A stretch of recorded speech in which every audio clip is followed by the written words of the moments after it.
Ayana lost everything in a tragic way. Her parents were poisoned by those they trusted the most, and her life became a nightmare. Forced into a marriage with a rich, arrogant stranger, she finds herself a prisoner of a life she didn't choose. But what seemed like the end was only the beginning of her transformation.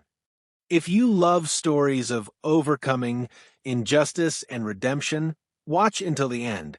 And if you're not subscribed yet, subscribe to the channel now. And like this video to help us reach 1,000 subscribers. Ayana had just lost her parents in a cruel way. During a family gathering, her uncle Baraka and aunt Jamila poisoned them. Their motive?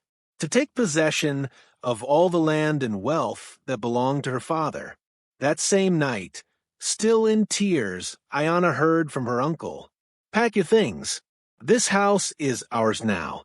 In 2 weeks, a man from the city will come for you. You're going to marry him. He's already paid your dowry." Ayana, shocked, replied, "But uncle, I'm not ready to get married." Before she could finish, she was slapped across the face. "You have no choice." 2 weeks later, a luxury car pulled up in the village. It was Ashen, a man with refined speech and a cold gaze. Ayana was taken against her will. The village watched her in silence. She had never seen a city before. Everything was frighteningly new. Ashen's house was huge, full of luxury, but cold like him. "Tell me about yourself," Ayana tried gently. "What matters is that I'm rich. I love money, and I hate being without it." Ayana tried to do what she could. She cleaned, cooked, organized everything. That night, she prepared dinner. "I've prepared food for both of us," she said. Ashen replied dryly, "I'm not hungry. I ate in town. And don't even think that makes you my wife. I married you just to send photos to my parents." Ayana was in shock. "You married me for appearances?" "Exactly. And you're not going back to the village. My parents can still ask for more proof." She pleaded, "Then let me work. I'm not an object. There's television. Watch it. That's all you need." Ayana refused his money. "If you don't consider me your wife, I don't need to dress up for you." Determined, she went in search of work. Even with all the obstacles, Ayana decided not to bow to the fate that others had set for her. At work, she began to attract attention not only for her serene beauty, but also for the kindness and intelligence with which she dealt with customers. One of her supervisors, Malik, noticed her daily efforts. "You have a way with people," he said one day. "Have you thought about training the new salespeople?" Ayana smiled for the first time in a long time. "Thanks, Malik. I never thought anyone would notice." That week, she was promoted. Even though she still earned little, it represented something much greater: respect and value. Ashen began to find Ayana's behavior strange. She came in smiling with bags in her hands, new clothes, a different perfume. "Where does all that money come from?" he asked one evening. "From my work," Ayana replied firmly without fear. "I don't use yours anymore." That hurt Ashen's ego. He couldn't deal with the fact that she was growing up on her own. "Do you think you're better than me now?" "No, Ashen. I've only learned to love myself." On hearing that Ayana was working and not obeying her husband's orders, Baraka came from the village to visit. "You're bringing shame on our family name," he said, angrily. "Your place is looking after the house, obeying your husband." Ashen, curious at his uncle's lack of control, asked, "And where was this honor when you poisoned her parents?" Silence hung heavy in the air. Ayana stared at her uncle. That was the first time Ashen had recognized her cruelty. Baraka looked away. "Stay out of the family business." But Ayana wouldn't shut up. "You've taken everything from me, and you still think you can decide who I am." A few days later, Malik invited Ayana to take part in a company technology event. She hesitated but accepted. There, she was introduced to entrepreneurs, heard stories of overcoming, and shared her life experience with a young student who was moved to tears. "You're an inspiration," said the girl. On her way home, Ayana felt something she hadn't felt for a long time, pride in herself. But as she walked in, Ashen was waiting for her. "Did you have a good time, Ayana?" "Yes, it was an incredible evening. With other men, with people who respect me." Ashen felt he was losing her for good. For the first time, he saw Ayana as something other than a trophy wife. She was a living force. Baraka and Jamila, realizing that Ayana would not return to submission, decided to act again. They sent a lawyer to Ashen's house, demanding Ayana's return to the village on the grounds of breaking the dowry agreement. "That's absurd," said Ashen. But Ayana replied, "Let them try. I used to live under threats. Today, I live under my truth." She hired a lawyer, a woman African of humble origins like herself, and together they began a process to legally investigate the death of her parents and recover her land. While the legal battle raged, Ayana didn't back down. She continued to work hard, started recording videos teaching women to value themselves, and her story began to circulate on social media. Watching one of her videos, Ashen felt a lump in his throat. She spoke with such firmness and so much pain. "Pain is inevitable, but not allowing it to define me. I am Ayana, and I was reborn from the fire that almost destroyed me." One day, Ashen went to the store. In disguise, he watched Ayana at work. She smiled, helped customers, and was respected by everyone. She was no longer the frightened young girl. She was a woman on the rise. That evening on his way home, he said, "I saw you today, and I saw myself small." Ayana replied gently but firmly, "You have the chance to grow up too, Ashen. But that depends on you, and not on me."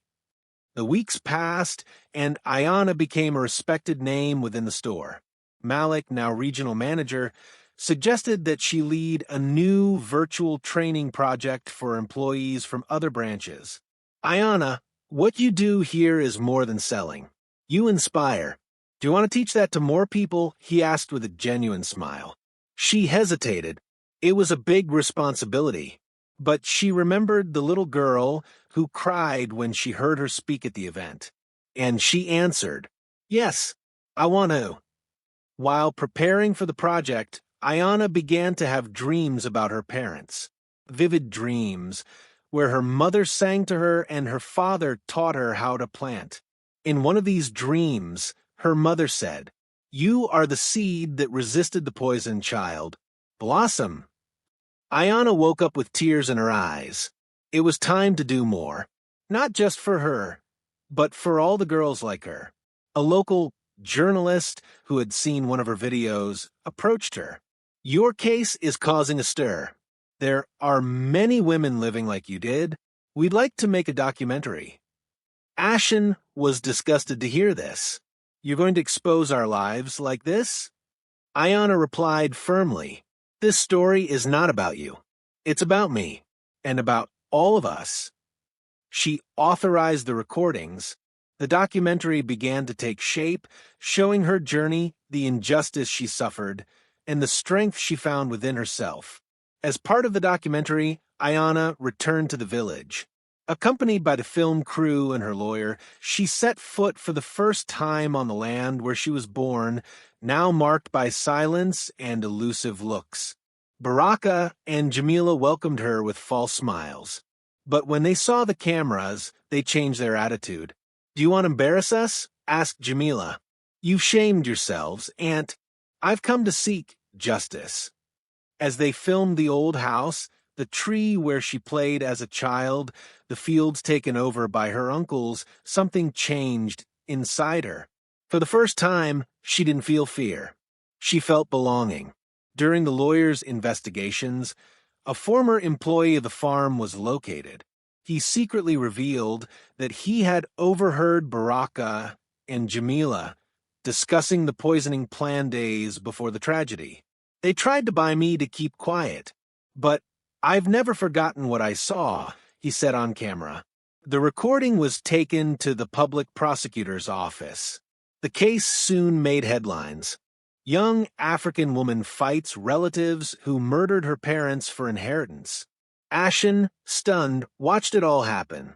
For the first time, he felt pride and shame. Ashen called Ayana to talk. I saw everything, what you've been through, what you've built. And I realized I was just another oppressor in your story. She only replied, forgiveness doesn't erase the past, but it can open paths to the future. He looked at her, moved. You taught me more than any school or wealth. You taught me what dignity is. The documentary was released.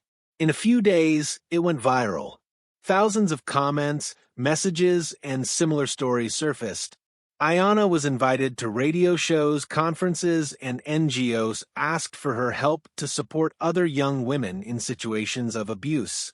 That was the new turning point. She wasn't just a survivor. She was a leader, a voice. Ashen started going to therapy.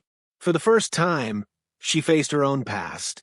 The controlling parents, the obsession with status, the fear of appearing weak. He wrote a letter to Ayana, not to ask for anything, just to say thank you. You came into my life as an obligation, and you left it like a mirror.